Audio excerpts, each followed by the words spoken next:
And what do you and your family do to cut back on plastics? We have recently switched to drinking water bottles out of water out of when we have water bottles out of a plastic, away from plastic towards paper, like drink box water bottles sort of things. There's a number of choices we can make as consumers that will do better, and every consumer needs to look at ways they can make smarter choices in their consumptions. We certainly do that on a daily basis as we've switched from plastic water bottles to paper water bottles or cardboard water bottles. But there's always more things to do, and we're looking forward to continue that. Prime Minister Justin Trudeau earned blowback online after he claimed during a recent interview that he didn't force anyone to get vaccinated. Let's watch. Since the Spanish flu, my responsibility was to keep as many Canadians alive as possible. And all of the scientists and the medical experts and the researchers, not just in Canada, but around the world, understood that vaccination was going to be the way through this. And therefore, while not forcing anyone to get vaccinated, I chose to make sure that all the incentives and all the protections were there to encourage Canadians to get vaccinated. And that's exactly what they did. We got vaccinated to a higher level than just about any other of our peer countries. And that's why we had a less deadly pandemic. So I think he's being rightly blasted because he did say something there that is not true. He said, well, not forcing anyone to get vaccinated. That is simply not true. The truckers were forced to be vaccinated. They later reversed that policy. But you were going to be required, if you're going to be a truck driver coming into Canada, you're going to have to be vaccinated.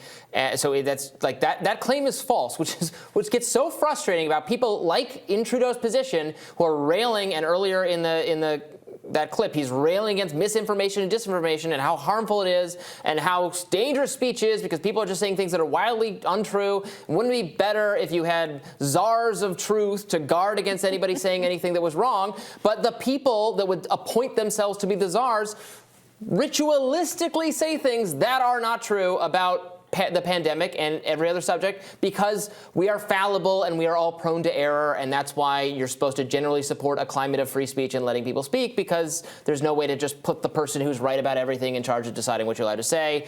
So it's shameful that he would say that. Bonjour à tous. Hello, everyone. I want to begin by addressing the news that hundreds of unmarked graves have been found near the former residential school in Cowessess First Nation. This was an incredibly harmful government policy that was Canada's reality for many, many decades. And Canadians today are horrified and ashamed of how our country behaved, about a policy that ripped kids from their homes, from their communities, from their culture and their language, and forced assimilation upon them.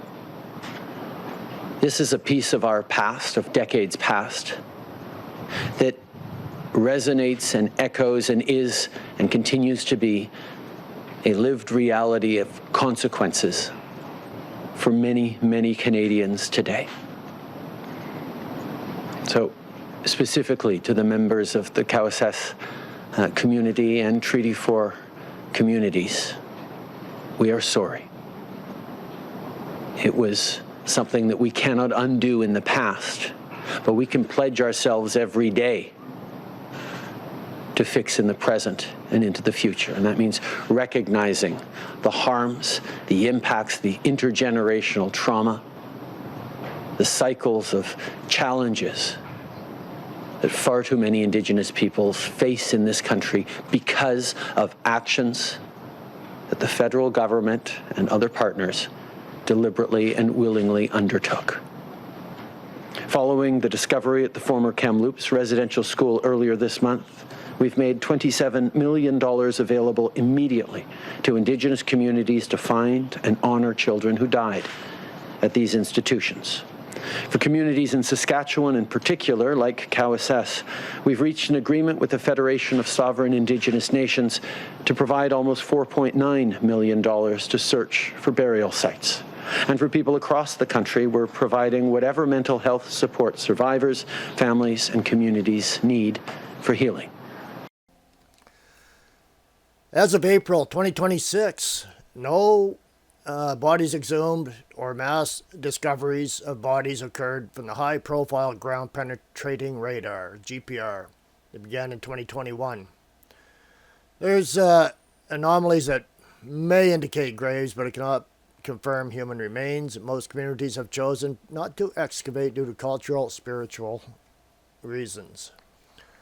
Recent discoveries, there were 5 children and 2 adults, and that was in the, Fort Resolution, Northwest Territories, St. Joseph's Residential School.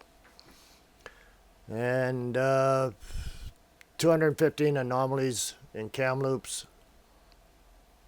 No human remains have been exhumed or discovered. Documented deaths, 4,118 Indigenous children who died while attending residential schools out of 150,000 children who attended between 1880s and 1990s. And it was deaths were from disease, malnutrition, or other causes common in that era.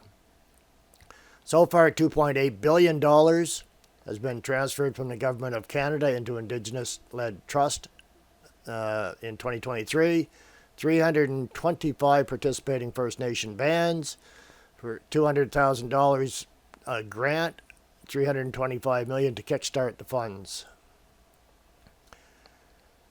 Bottom line, bodies discovered in unmarked graves as of April 2026. Recent searches, 5 Indigenous children, 2 adults, St. Joseph's Fort Resolution, 0 at all other GPR sites. Money paid out to bands, $2.8 billion.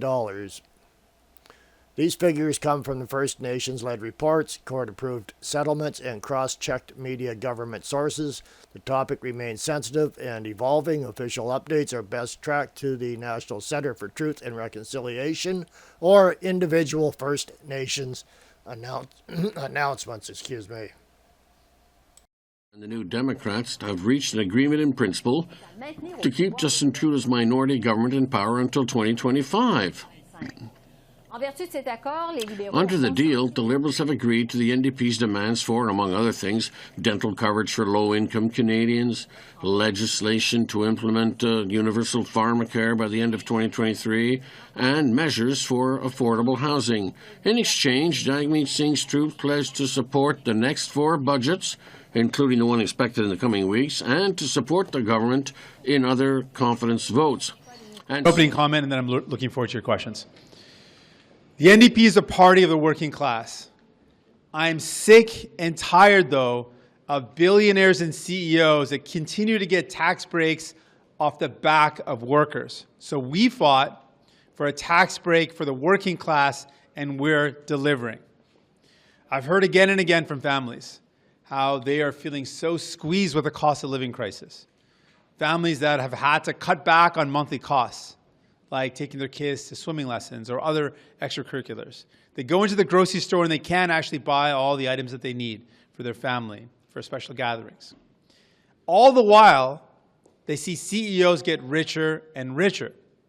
So we said, as New Democrats, I believe, and we believe, that we need to take the GST off of daily essentials. Let's give working class folks a bit of relief, a little break.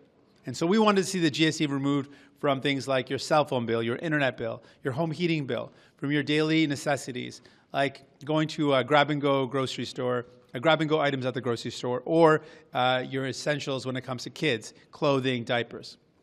So this is what we are committing to today. We want to see this relief done as quickly as possible. So we're prepared to pause the privilege motion that's being debated in the House for 1 day, get this bill passed in 1 day, so that working families, so that middle-class families can get this relief as quick as possible. And then, when I'm Prime Minister, I will make it permanent. Every morning I've woken up as Prime Minister.